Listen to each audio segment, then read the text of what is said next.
저는 맨땅에 그냥 헤딩을 한 거죠. 제가 그것 때문에 너무 힘들었거든요. 그래서 어느 정도 제가 방향성을 크게 잡아드리면 그 안에서 실패를 줄일 수 있지 않나라는 생각이 들어서 말씀을 드리도록 하겠습니다. 트리치님, 올해 2025년에 또 새로운 마음으로 부동산 공부를 마음 먹으시는 분들이 있을 것 같은데, 그런 분들은 어떤 순서로 공부를 이제 시작하시면 좋을지 대략적인 로드맵 같은 게 있으면 알려주실 수 있나요? 네. 일단 저도 제가 처음에 공부를 하고 투자를 했던 사람이 아니에요. 저는 그냥 투자부터 시작을 했어요. 맨땅에 그냥 헤딩을 한 거죠. 제가 그것 때문에 너무 힘들었거든요. 근데 뭐 지금 생각을 해보면 그렇게 실행을 했던 경험들이 저한테 되게 큰 지금 자산이 되긴 했어요. 그쵸? 근데 그걸 해결할 때 지식 없이 시작하다 보니까 그걸 초보인 제가 막 해결을 해 나갈 때 상당히 힘들었거든요. 그렇죠? 그래서 어느 정도 제가 이렇게 좀 방향성을 크게 잡아드리면 그 안에서 조금 실패를 줄일 수 있지 않나라는 생각이 들어서 그렇게 좀 말씀을 드리도록 하겠습니다. 일단 첫 번째는요, 텍스트. 제가 텍스트로 부동산 공부를 접할 수 있는 것에 대해 조금 설명을 드리고 싶습니다. 텍스트라고 했을 때 가장 우리가 쉽게 접할 수 있는 거, 그러면서도 가장 중요한 게 저는 책이라고 생각해요. 이게 제가 실패를 겪으면서 그 다음에 했던 게 뭐냐면요, 부동산 책을 진짜 많이 읽었어요. 근데 우리가 그냥 책을 읽으라고 하면 어떤 책을 읽어야 될지 모르잖아요. 저도 그랬거든요. 그래서 제가 했던 방법은 도서관에 간 거죠. 동네 도서관. 그때 저희 집 근처에 정말 새 도서관이 생겨서 걸어갈 수 있었거든요. 그래서 배낭 하나 메고 항상 도서관에 가서 경제경영 코너 가서 그냥 부동산이라고 제목에 딱 들어가 있는 책만 다 봤어요. 그러니까 그걸 그냥 다 뽑아가지고 훑어보는 거죠. 어차피 그 많은 책을 내가 다 꼼꼼하게 읽지 못하거든요. 근데 이렇게 훑어보다 보면 아, 이 책 진짜 빌려가서 읽고 싶어라는 생각이 든 책이 있어요. 그러니까 그런 책만 제가 대여를 한 거죠. 그래서 빌려서 그 배낭에 넣어서 집에 가서 보는 거죠. 근데 이렇게 보다 보면 또 어떤 책은 나와 안 맞는 책도 있고 어떤 책은 아, 이 책 너무 좋아. 내가 이 책은 진짜 계속 보고 싶어. 이런 생각이 든 책이 있는 거죠. 그러면 그런 책은 구입을 했습니다. 근데 저의 기준은 뭐였냐면 뭔가 확실히 제가 적용할 수 있는 원리가 있는 책이 좋았어요. 그래서 보통 어떤 책들은 경험만 적어 놓은 책도 있고 그냥 그런 책이 있잖아요. 근데 저는 방법론. 확실한 뭔가 방법론이 있는 책을 구입을 했습니다. 그렇죠? 그래서 그걸 계속 봤어요. 근데 저도 수학도 못하고 문과 출신이고 그러다 보니까 이해가 진짜 안 가더라고요. 그래서 그냥 책상에 놔두고 제가 모르는 부분 다 접어놓고 계속 보고 이렇게 하다 보니까 이해가 가더라고요. 그렇죠? 그래서 그 책이 저한테 줬던 가장 큰 것은 뭐냐면 어떻게 우리가 부동산 공부를 접근해야 되는지 그 방향성, 큰 틀을 딱 잡아주더라고요. 그래서 그게 저한테 정말 많이 도움이 됐거든요. 그래서 굳이 비단 뭐 투자가 아니라 내 집 마련이든 갈아타기든 그런 거 하시는 분들도 분명히 도움이 되실 거예요. 그렇죠? 그래서 그렇게 일단 책으로 접근하셨으면 좋겠습니다. 근데 또 텍스트로 접근할 수 있는 공부법 중에 좋은 게 뭐냐면요. 경제신문이에요. 저는 예전에도 경제신문을 아예 안 봤던 사람이에요. 저는 연예기사 이런 거 봤던 사람이거든요. 근데 제가 이제 부동산 관심을 가지면서 바꾼 습관 중에 하나가 새벽에 일어나면 감사일기 쓰고 무조건 경제신문 보자. 근데 처음에 경제신문을 이렇게 보다 보니까 너무 어려웠어요. 용어도 어렵고 아무리 그걸 읽어도 이해가 안 가더라고요. 근데 너무 신기한 게 매일 보잖아요. 근데 그것도 우리가 긴 시간이 아니라 단 10분이라도 우리가 읽어보면요. 매일매일 그걸 하다 보면 이해가 가요. 아, 이 용어가 이런 용어구나. 아, 이게 이런 현상을 말하는 거구나. 지금 우리가 이런 정책을 펼치고 있구나. 최근에 이런 게 생겼구나. 이런 규제가 생겼구나. 그러니까 그걸 계속 보게 되면 이해가 돼요. 근데 저는 그거를 거기서 끝낸 게 아니라 항상 정리를 했거든요. 요점 정리. 그래서 어떤 기사 하나를 보더라도 아, 이 요점이 이 기사에서는 요런 게 중요했고 마지막에 제 생각을 항상 적었어요. 그래서 만약 예를 든다면 뭐 최근에 금리 인하에 대한 얘기 많이 나오잖아요. 그러면 지금 한국은행에서도 금리 인하를 하겠다 예고를 했다. 뭐 이런 내용을 정리하고 밑에는 아, 그럼 금리가 인하되면 어떤 일이 발생할까? 이게 부동산에 어떤 영향을 줄까? 제가 생각해 보는 거죠. 그러면 대출 이자가 저렴해지니까 상대적으로 사람들이 대출 받기가 나아지겠구나. 그러면 지금보다는 거래가 좀 늘 수 있겠네. 뭐 그런 걸 제가 한번 계속 적어보는 거예요. 그렇죠? 그리고 또 요즘에 기사 중에 지금 부동산 공급이 줄어든다 이런 기사 나오잖아요. 그러면 또 정리하는 거죠. 지금 서울도 그렇고 이런 지역들이 공급이 줄어든다. 그 밑에다가 정리하는 거죠. 공급이 줄어들면 부동산에 어떤 영향이 있을까? 그러면 수요와 공급의 논리에서 기준으로 본다면 가격이 올라갈 수 있겠구나. 그러면 이 시점에는 가격이 좀 더 움직일 수 있겠구나. 그럼 지금 우리가 어떤 걸 준비해야 되지? 뭐 그렇게 막 나아가면서 제가 정리를 하는 거예요. 그렇죠? 이걸 계속 하다 보면 기준이 확실해지는 거죠. 뭔가 인사이트가 생기는 거죠. 내가 부동산을 바라보더라도 그때는 이게 어떤 걸 의미하지 알 수 없었지만 이제 내 기준이 딱 생기면서 예상할 수 있는 거죠.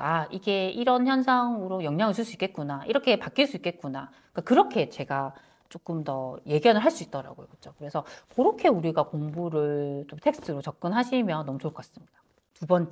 두 번째는 영상으로 공부하는 방법이에요. 근데 지금은 너무너무 좋은 게 유튜브 같은 것들이 있잖아요. 그렇죠? 그래서 뭐 유튜브에도 지금 부동산 채널이 예전보다 엄청 많이 생겼죠. 그래서 너무너무 공부하기 좋죠. 그리고 유튜브 영상 같은 경우는 무료잖아요. 공짜로 볼 수 있죠. 시간 제한 없죠. 내가 설거지할 때나 출근할 때나 그냥 틀어놓고 계속 들을 수 있죠. 너무 좋잖아요. 그렇죠? 그래서 저는 유튜브도 지금도 아직까지 부동산 공부하기 너무 좋은 장치라고 생각을 합니다. 근데 이것도 우리가 잘 활용해야 되는 게 뭐냐면 예를 들어 부동산이라 했을 때 어떤 채널은 하락에 대해서 계속 얘기하는 채널이 있고 어떤 채널은 상승에 대해서만 얘기하는 채널이 있고 되게 극과 극이잖아요. 그 안에서 내가 어떤 기준이 없으면요 휘둘리게 되는 거죠. 그러면 지금 하락한다는 얘기야? 상승한다는 얘기야? 나는 어떻게 해야 되지? 더 혼란스럽잖아요. 그렇죠? 그래서 그 기준을 잡는 게 너무 중요하다고 생각합니다. 그래서 우리가 처음에 아까 책이나 경제신문 같은 것들 보면서 우리가 인사이트를 좀 키웠잖아요. 그렇죠? 어느 정도 의 기준이 있다 했을 때는 이제 선택하는 거죠. 내가 봐야 되는 채널은 요런 채널이야. 요런 결이 나와 맞아. 라고 딱 정하는 거죠. 그렇죠? 좀 이것도 가지치기를 하는 거죠. 나와 맞는 결에 맞는 채널을 선택해서 계속 보시면 충분히 도움된다고 생각합니다. 근데 또 이게 유튜브도 너무 좋긴 하지만 또 단점이 있어요. 뭐냐면 저도 유튜브를 거의 5년 이상 계속 해왔잖아요. 어떤 주제에 대해서 얘기를 하는 거죠. 지금 제가 찍고 있는 영상 같은 경우도 뭐 올해의 2025년 부동산 로드맵 이런 주제로 얘기를 하는 거잖아요. 그러면 이 주제에 대해서 한 10분에서 15분 정도 얘기를 한다 했을 때는 이 주제에 대해서는 알 것 같아요. 근데 이 주제가 아니라 전반적인 이제 부동산, 내가 어떻게 집을 사야 되고 맞죠? 그런 것들은 영상 하나로는 해결할 수 없다는 거죠. 단편적이라는 거죠. 이게 이어져야 되는데 그게 안 된다는 거죠. 그렇죠? 그래서 그런 것에 대해서 우리가 조금 이거를 보완해 줄 수 있는 게 저는 강의라고 생각합니다. 근데 강의는 항상 제가 강의를 말씀드릴 때 예시를 드는 게 뭐냐면요. 아이들 학원 보내는 것과 예시를 드는데요. 제가 저희 첫째 아이를 예를 들면 첫째 아이가 1학년일 때 제가 월세를 살았거든요. 그래서 이제 월세가 계속 나가야 되니까 아이 학원을 못 보내겠더라고요. 그래서 저희 아이가 1학년부터 5학년까지는 학원을 안 보냈어요. 집에서 제가 공부를 시켰습니다. 근데 제가 이제 아이가 한 5학년쯤 되니까 더 이상 제가 가르칠 수가 없더라고요. 특히 수학 같은 경우는 제가 정답지를 봐도 이해가 안 가기 시작했어요. 이제 한계가 왔구나. 이제 나는 얘를 학원에 보내야겠다. 그래서 그때부터 학원에 보냈거든요. 너무 좋았어요. 제가 할 수 없는 부분들을 이 학원에서 선생님들이 해결을 해주잖아요. 저는 돈을 지불하고 그분들의 지식을 레버리지 할 수 있다는 거죠. 그게 너무 저는 좋더라고요. 그만큼 또 저에게 시간이 또 생겼고. 그래서 저는 강의도 똑같은 것 같아요. 부동산 강의 같은 경우도 우리가 계속 부동산만 뭐 공부하고 하는 분들보다는 직장에 다니면서 다른 일을 하는 분도 많잖아요. 그렇죠? 그럼 이런 분들이 확실히 중요한 건 시간이겠죠. 시간에 대한 부분이 더 중요하겠죠. 그렇죠? 근데 부동산 강사나 이런 분들은 계속 부동산에 대해서 연구하고 분석하고 하기 때문에 내가 돈을 주고 그 사람들의 지식을 레버리지 하는 거죠. 그렇죠? 그렇게 접근한다면 실패를 좀 줄이면서 좀 더 효율적으로 저는 공부할 수 있다고 생각합니다. 그리고 우리가 운동을 좀 예를 들어볼게요. 운동을 할 때 그냥 내가 돈 안 들이고 하는 운동보다는요. 운동을 딱 끊어요. 뭐 한 달을 끊든 1년을 끊든 내 돈이 들어가면요. 일단은 일정 기간은 열심히 하게 되잖아요. 내 돈이 아까워서. 저는 강의 똑같은 것 같아요. 강의도 내가 돈을 지불해서 어떤 강의를 듣게 되면 그 돈이 아까워서 더 열심히 듣는 것 같습니다. 그렇죠? 그리고 또 좋은 점은 뭐냐면 동료가 생긴다는 거죠. 그러니까 저는 제가 혼자 투자하고 혼자 공부하다 보니까 동료가 없었어요. 근데 그게 되게 외로웠거든요. 근데 강의를 듣는 분들은 동기가 있잖아요. 이런 분들. 그러면 강사가 알려줄 수 없는 부분, 정말 디테일한 부분, 뭐 나는 집을 한 번도 안 사봤는데 저 사람 집을 사봤다고 하면 정말 그 하나하나 단계에 대한 부분, 그런 것들을 알려줄 수 있는 동료가 생긴다는 거죠. 그렇죠? 그래서 그런 것들만 해도 큰 시너지를 낼 수 있는 부분이라고 생각합니다. 그래서 제가 이번에 정규 강의를 하게 됐습니다.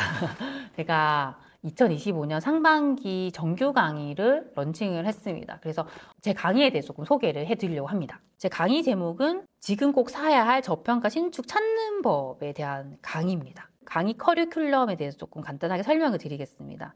일단 첫 번째는요, 저평가 신축 투자를 위한 흐름 분석입니다.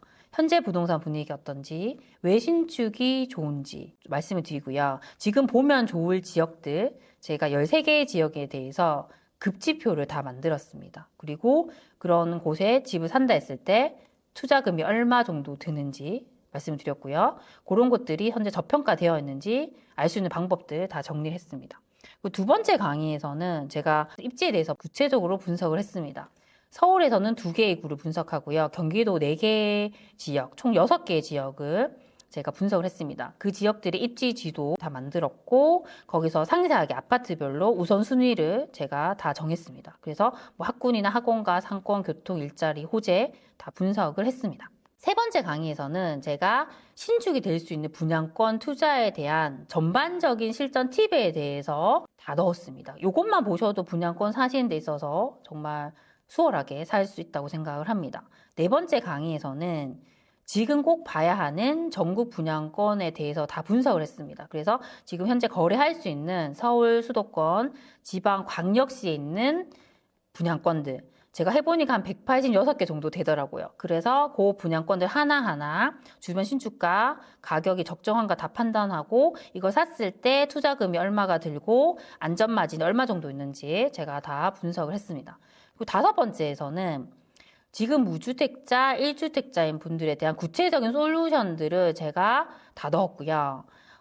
갈아타기를 할 때 도움될 수 있는 체크리스트 이런 것도 다 만들었습니다. 그리고 우리가 2주택이 된다 했을 때 어떤 것들을 조심해야 되는지, 나중에 2주택이 되고 나서는 우리가 어떻게 자산을 늘리면 되는지, 우리가 부동산을 살 때 계약서 작성이나 임장할 수 있는 그런 실전 팁에 대해서도 제가 다 넣었습니다. 네. 그래서 이 강의를 만약에 신청을 하시게 되면요. 올해 2월부터 6월까지 5개월 동안 저와 밴드로 소통을 합니다. 그래서 밴드 통해서 제가 질의응답을 다 해드릴 거고요. 그래서 이거 신청하시면 5개월간 저랑 함께 한다고 보시면 되고요.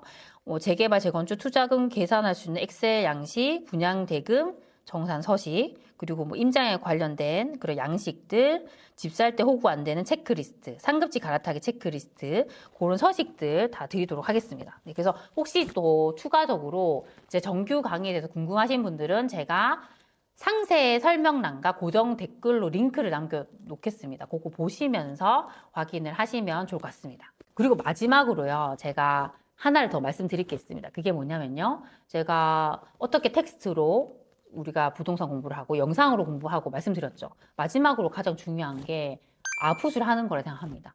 결국에는 내 머릿속에만 그 지식을 갖고 있다고 했을 때는 한계가 있어요.